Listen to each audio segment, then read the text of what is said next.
in my view, there was only one thing harder than opening a restaurant, and that's keeping it open.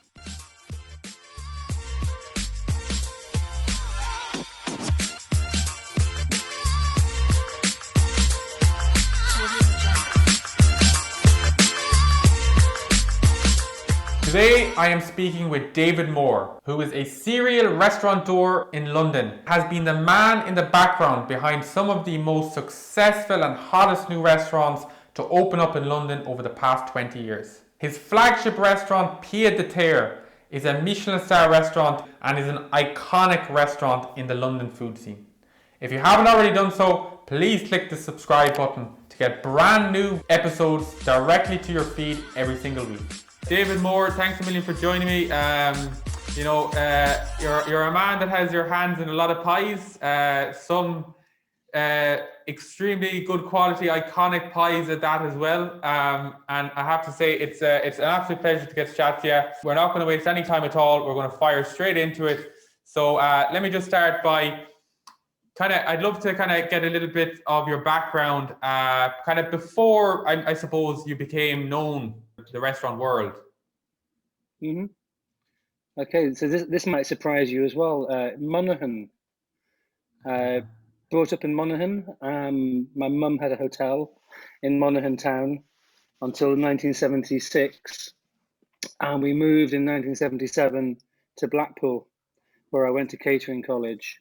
So I my mum had this hotel that was known for doing great steaks. It was called the Swan Lake Hotel in the centre of Monaghan town. And if you ask the 12-year-old me, I'm going to be a chef. That's my career path. And that held true until I actually started working in a kitchen in Blackpool, cooking for geriatrics. Orange juice was made from powder. And it was pretty grim, and it wasn't what I'd signed up for. So I went back to college and did a catering diploma, a management diploma, and that took me out on industrial release. And my industrial release took me to Le Manoir au Quat Saison. Sorry, no. Yeah. My industrial release took me to the Box Tree, which was a 2-star restaurant in Yorkshire. And when I left, the chef told me, he said, "Get yourself a job working for Raymond Blanc at Le Manoir. It's the best restaurant in the country." And so the industrial release led me to working for Raymond. I started working for Raymond straight out of college. First job as a waiter, dicky bow, white jacket. I was a chef de rang for a year, assistant head waiter, and assistant restaurant manager when I was 23, and then I left when I was 26. Wow. So I used the last sort of year and a half at the Manoir to find my backers for a restaurant in London. I just want to pick up on that point because I read that and I thought it was absolutely fascinating. I really want to get the story behind that. I read that you, when it came to opening Pieds Nus Terre, that you spoke to investors in Le Manoir, and yourself and a chef that was working in Le Manoir at the time said you're both going to open up a restaurant. It just seemed like a very interesting story. Yeah, there's a lot of serendipity as well. Richard Neat, who was my first partner at Pieds Nus Terre, he and I were working together, and we got on very, very well. We were best of pals, and we both had this ambition to open our own restaurant. But it took quite a few conversations for it to happen that we would do it together. He was quite adamant. He was going to do it with his girlfriend, and I was going to do it, but I didn't really have a clue how I was going to do it. I'm going to do it. So then we had a lot of late nights at the back of the restaurant where I was maybe locking up and his girlfriend might be locking up, and the conversations turned around over a couple of months to us doing it together. It seemed like a sensible approach. I'm front of house, he's in the kitchen. I think I'm going to be able to raise some money because I've already got some customers talking to me about opening a restaurant in London.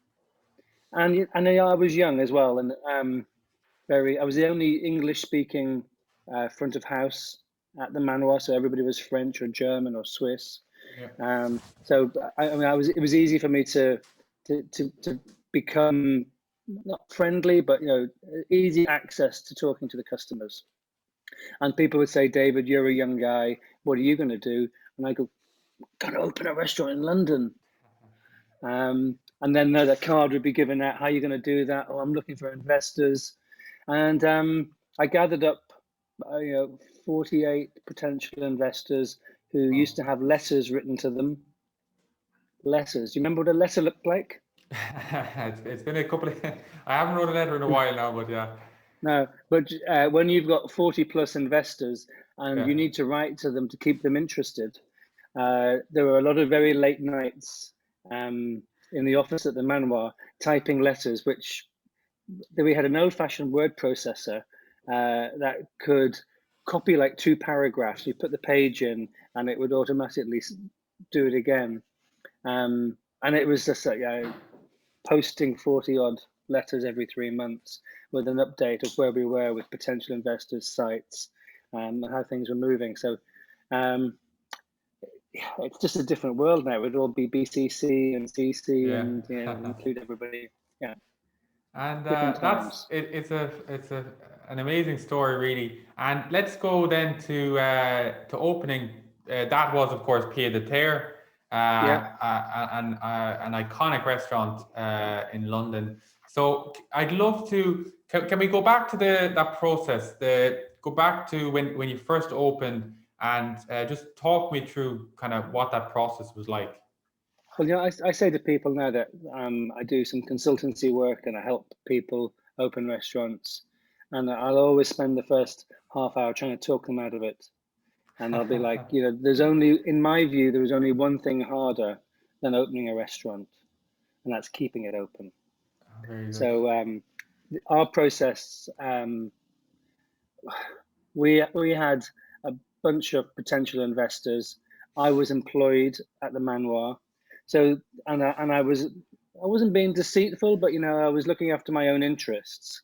And then there came a time when I knew this year. So I left Le Manoir in November of '91, and in the early spring, myself and Richard, we had a meeting with Raymond to tell him what we were doing. As we decided that we had to come clean. Richard wasn't working at the Manoir. He was working. He was working for Marco. He'd done a year at Joël Robuchon's Jamin in Paris, which was a 3-star Michelin. He came back and he was head chef at Harvey's in Wandsworth. I was still at the Manoir. So we had a meeting with Raymond and told him that we had this plan. And Raymond was amazing, very super enthusiastic for us. And he said, here's, by tomorrow I'm going to get you a list of other possible investors. Wow. And he gave me names of some customers who I hadn't realized they had the dollar signs in their eyes. And he became he straight away got involved and helped us massively. Wow. And then of course there was his caveat was you don't take any staff. No staff from the Manoir. So there were two caveats. You give and you work proper notice. Yes. Whatever it is that's on my contract, and you don't take any staff from the Manoir. So that was easy enough to live with, and we got fantastic help from him. He suggested a couple of people who might be good non-executive directors. So we weren't alone in the decision making. So very quickly we got a London-based solicitor who was a friend of Raymond's. He became a non-exec, and in fairness, I guess then his involvement was a huge catalyst, because letters were coming from him and not from us. Yes. When we started our dealings with landlords, which has huge weight, I'd imagine, right? Yeah, and who's David Moore and who's Richard Neat. Of course. This particular character got involved, and then ultimately it was his office who found the site on Charlotte Street. They were doing some receiver work, and receiver work sometimes has to move very quickly.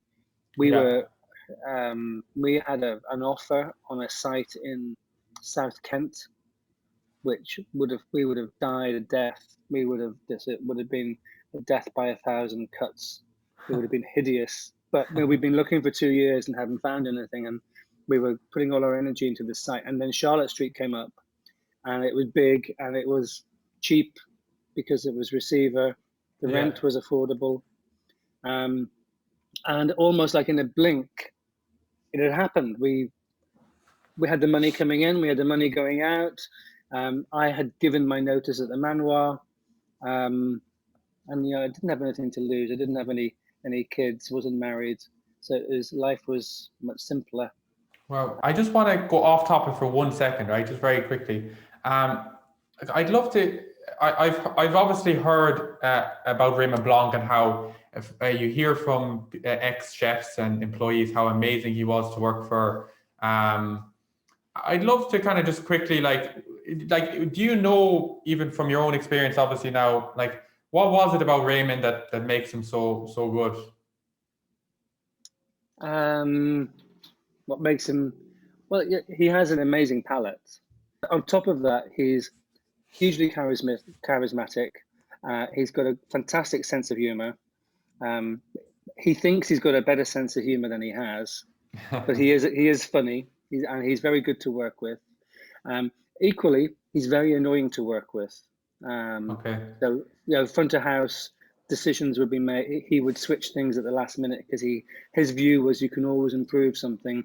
And I would go, yes, Monsieur Blanc, but I've just trained 3 people how to carve the turbotin the way you wanted them to carve the turbotin last week. And now this week you're telling me you want to do it differently. And I don't have the time to train these guys again. And he's like, oh, just this, it would be fine. David, it will be fine. So, as somebody who wanted it all organized and set out, he loved to throw a spanner in the works, but he would always say that he was improving the dish. That it was always for the benefit of the customer, for the benefit of the experience. Very good. He just, I thought that was funny. He's a very generous man. He's very generous with his time as well. Yeah, I worked for a chef, Pierre Kaufman in London, another a Frenchman who seemed to have similar traits, a real genius and an incredibly generous, but could also be slightly difficult to work for, just a perfectionist, Yeah, Pierre has a reputation, a quiet man as well. He's different to Raymond. He doesn't have that the obvious Gaelic charm. I mean, he is a very charming man when you get to know him. Yeah, no, he's a quieter man. Absolutely, no, amazing. Again,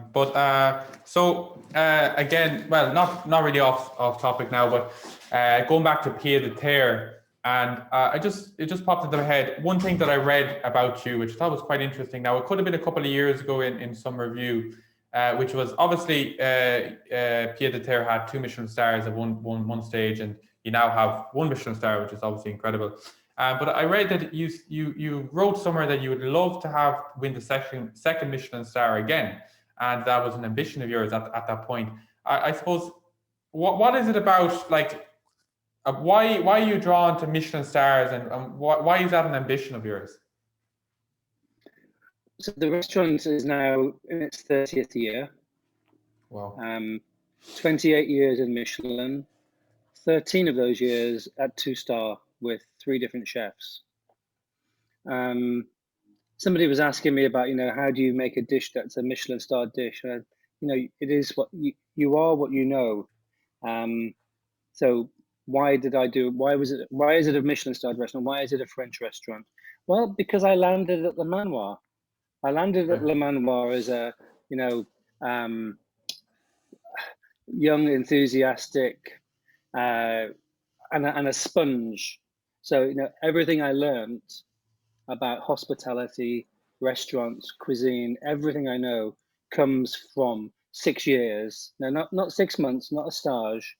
I worked there for 6 years. Wow. From the ground up, as like a chief inspector of the police.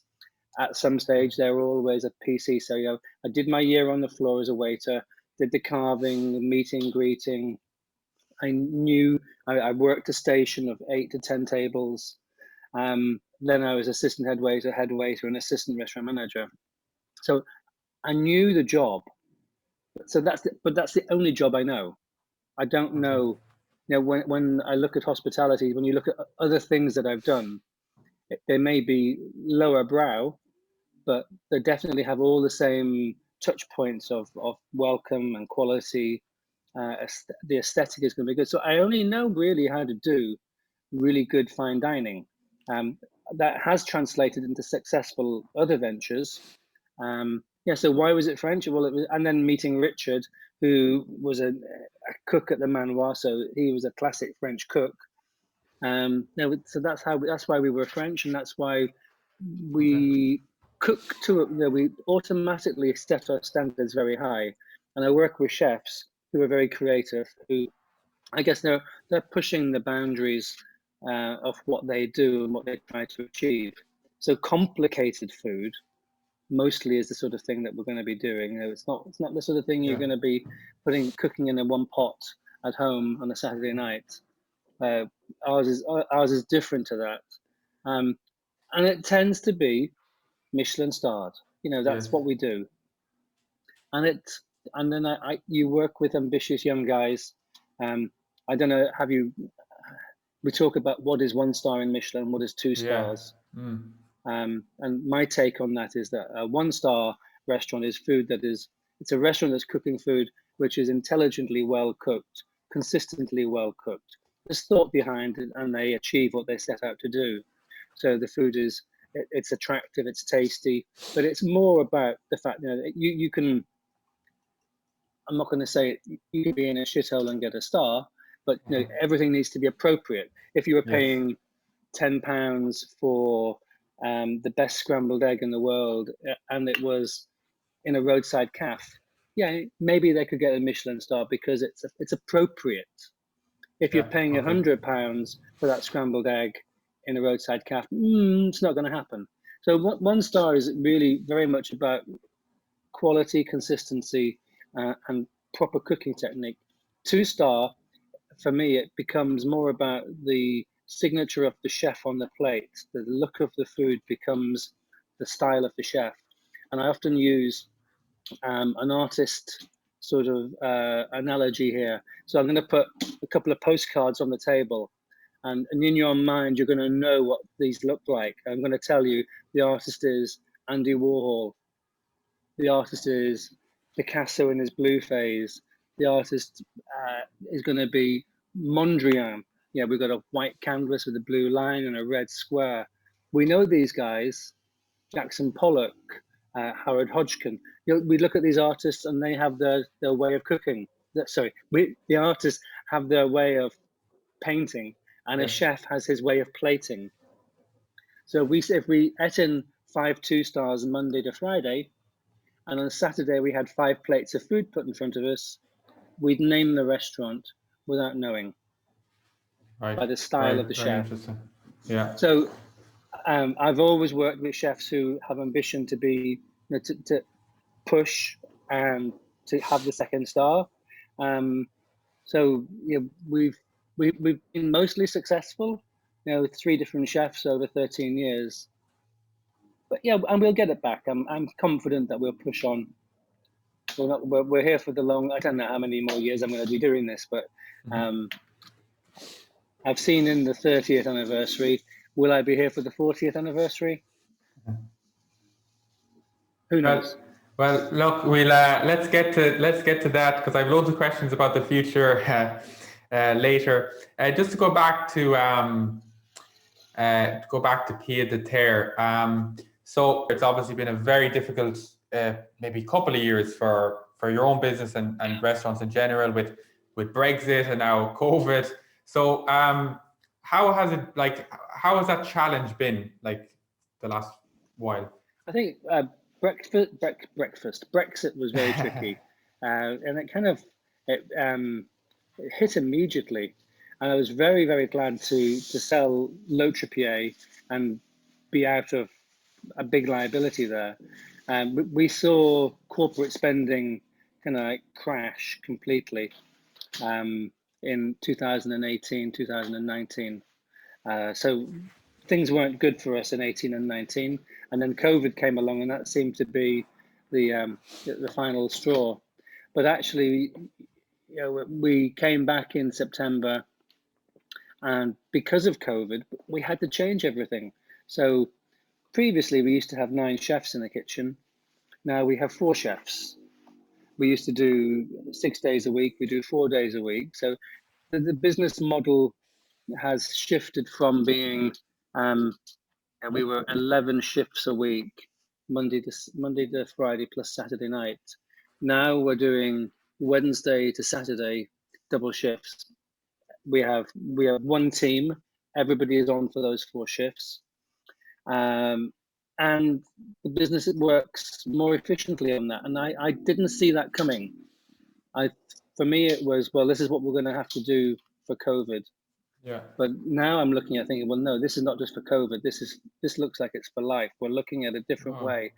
Just on that point, sorry, David, I just want to pick up on that point because I think it's very interesting.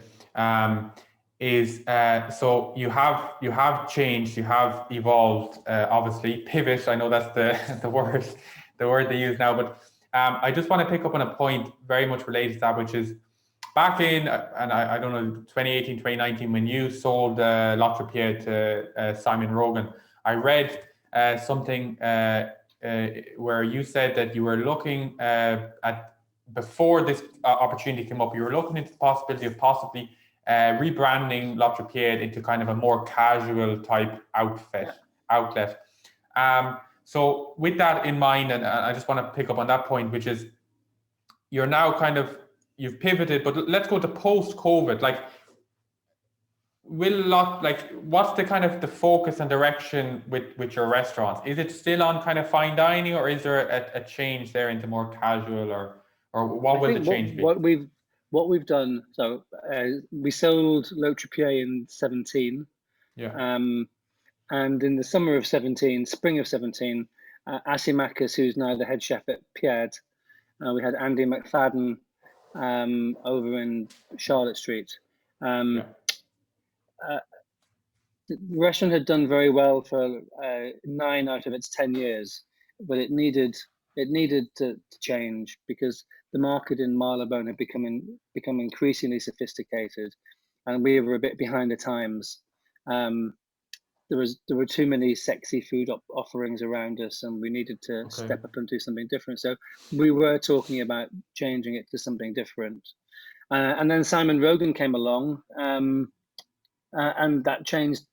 That basically took the wind out of those sails. Why would I do that when I can walk away? Which I'm very happy to have done. But the idea to do other things. We had a pop-up called Pieds Nus, which was back in 2014, I think. Which was one of my favorite things that we've done. I've done American smokehouses with a brand called 160. At Pieds de Terre, I think what we've done in the last 6 months, when we came back in September and October, and then subsequently in December, we've made it more, I think, more approachable in terms of it's less. It feels less like a Michelin. I mean, it looks super sexy. Yeah. Yes. The red carpets, the leather, the copper. I think the room looks better than it's ever looked. It's interesting to hear the feedback. People saying that they've just felt it to be less formal and less stuffy. Yes. And a little bit more casual for a fine dining restaurant. Yes, interesting. Which seems to be the kind of general direction that the industry was going to an extent, right? There was a lot more kind of fast casual places, and dining was less kind of formal in recent years. I think there's been an explosion of the fast casual restaurant, and I think you're going to see a lot of them crash and burn with COVID. They're just, people are not going to want to go to them. If they're going to go out, they're going to save up and have an event. I'm kind of like guessing your next question. Is fine dining dead? Is there a future for fine dining? Yeah. Well, I was going to ask that. So. I'll jump in on that one because I firmly believe, and I'm banking my future on it anyway. Yeah, of course.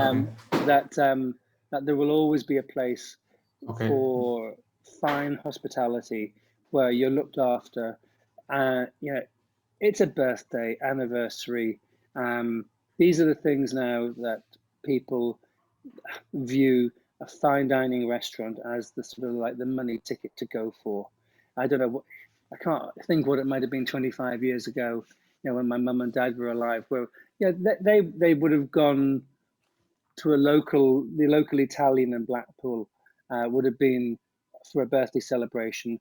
Now it's Michelin, and Michelin has kind of like taken ownership of that arena, I think. And people, you hear people talking about, oh, I went to this Michelin starred restaurant. Oh, and I met the Michelin starred chef. And it's kind of like socially one-upmanship. You know, I've been to one, I've been to two. Yeah. So I think fine dining and genuine hospitality, there's always going to be a market for it. Okay. Always. Very People good. will always want to be looked after. That's great to hear. I have a kind of a difficult question now that I'd love to. I think it'd be fascinating for my listeners and myself to get your insight on. And this is a tricky one perhaps, but the fundamentals of running a successful restaurant, like if you were to give even one or a couple, like what is the keys to running a successful restaurant business? There's a couple of there's on the business side of it, and I think people lose sight of it. They don't totally understand it. Is cash flow. Okay. Cash flow will catch you out if you don't watch it. You will run out of money, not being able to pay people.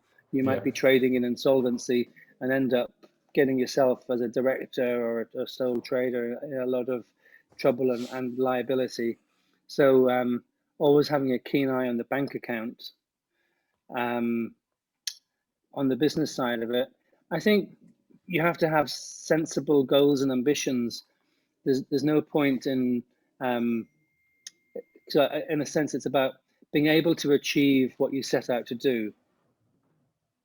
So Sorry, carry on. Sorry. yeah, if you are a local restaurant, you don't want to be serving a Michelin starred type of food where you can't. You've got to be able to make your margins, I guess is what I'm saying. So you know, don't think that by ingratiating yourself with to your customers with a larger piece of fish, or the customer's going to love that. They'll come back more quickly. No, you can't make your money on them coming back more quickly. You've got to make your money on the plate that you're selling them at the time. I think not to be overly ambitious. Ambition is obviously a driver. People, what's the word I'm looking for? People want to be looked after, and they want a bit of wow factor as well. So I wouldn't be shy either. Not really. What's the key factors? Warm hospitality, a genuine warmth of welcome, and sort of 100% satisfaction from your clientele. But also don't take any shit from them because they're not always right. They always customer's always right until he's not. Is my saying. And the customers are saying customers are always right, and I say yeah, but until you're not right, and I'm right, and I'll tell you why I'm right. Can I pick up? Sorry again, David. I just want to pick up on that point because one thing that I always would associate you with would be and your restaurants also, which would be fantastic service. And I just thought that was interesting because obviously the old analogy that we'd often hear would be the customer's always right. So I'd love to get your opinions maybe on service and like what makes your service so good. So I have a good eye for picking up on the vibe in the restaurant. We train the guys and we talk about everything. So we're always looking. I don't want the team to be scripted. So when this happens, this is what you say. It's not. I have seen that in places like the French Laundry, and it doesn't have any heart or soul to it. It's very efficient, but it's not for me. I like the guys to be able to think on their feet. But Yes. we will go over all the dishes. Know what you're selling. All the simple questions need to be covered off. Is it? I'm a celiac. Yeah, no problem. We'll sort this. We'll sort that. Make sure that the team are well informed and good communications back to the kitchen, which is something that is. And I think it's a new era really. When we first opened, Richard and I fought like cat and dog. I often say that he was my best friend until we turned the key in the door of Pieds Nus, and then we spent 4 years hating each other. So be careful who you go into business with. Yeah.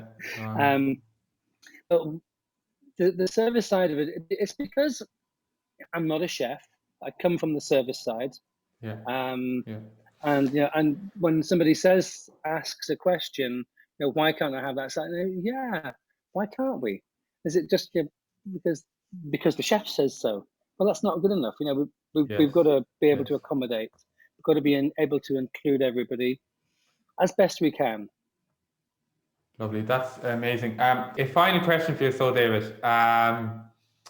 Obviously a difficult year, but I have no doubt that there's great times for us all, and I'm sure, I know by your positive attitude, you're probably thinking the same. But what's the future look like for yourself and your business? Like, maybe 2 years down the line, like what's the growth plan? So since the last 3 or 4 years, I've been divesting myself, getting out of businesses and not getting into them. Right. And I think that was the market. It looked too expensive, and things that I had become very valuable. So I made really good money selling L'Autre Pied and the 160 brand. And I'm thinking now is an opportune moment. This is the time now to come out fighting. So there are. I think I've got 3 different things that I'm looking at. Right. Wow. Yeah, and they're all very different. One's a local restaurant.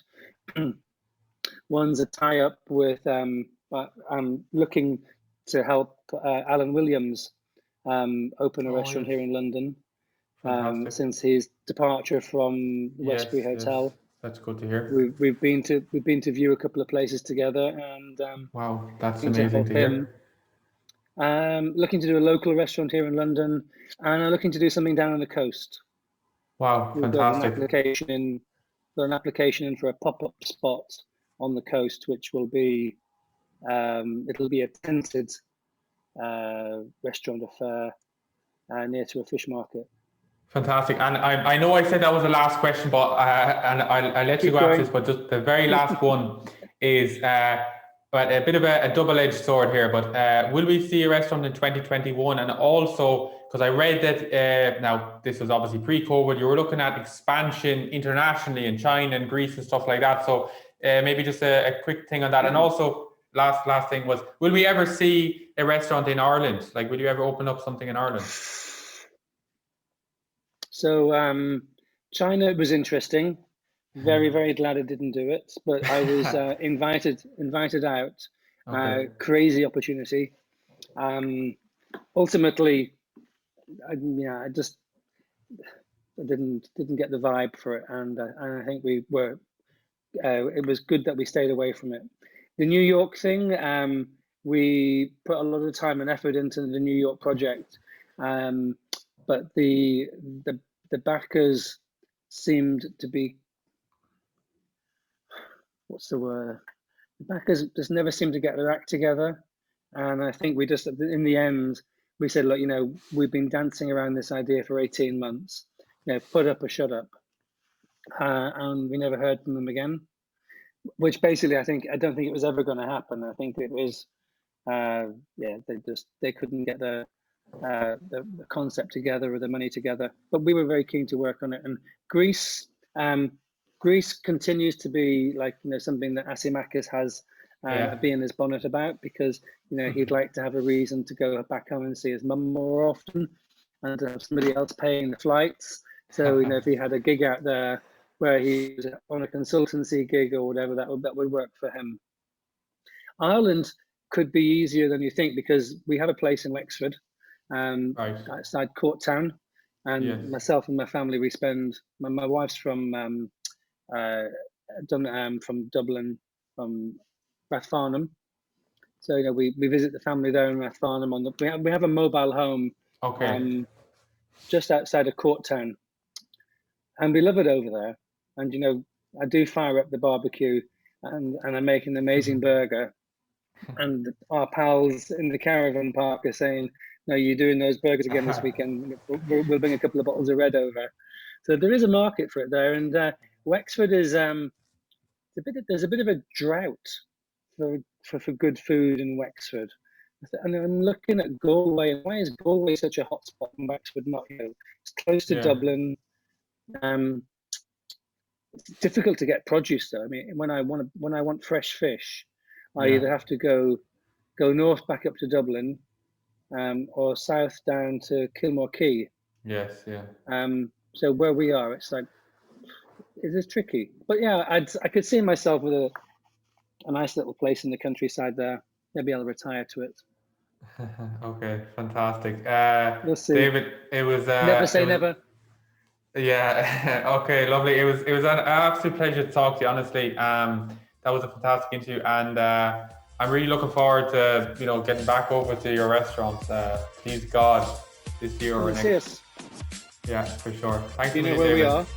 Yeah, really appreciate that. Cool. Cheers. Chat to you soon. Are we done? Yeah, all done. Yeah. Cheers, David. Thanks for the Thanks for watching the Business of Restaurants podcast with me, Evan O'Callaghan. For new episodes every single week, subscribe below.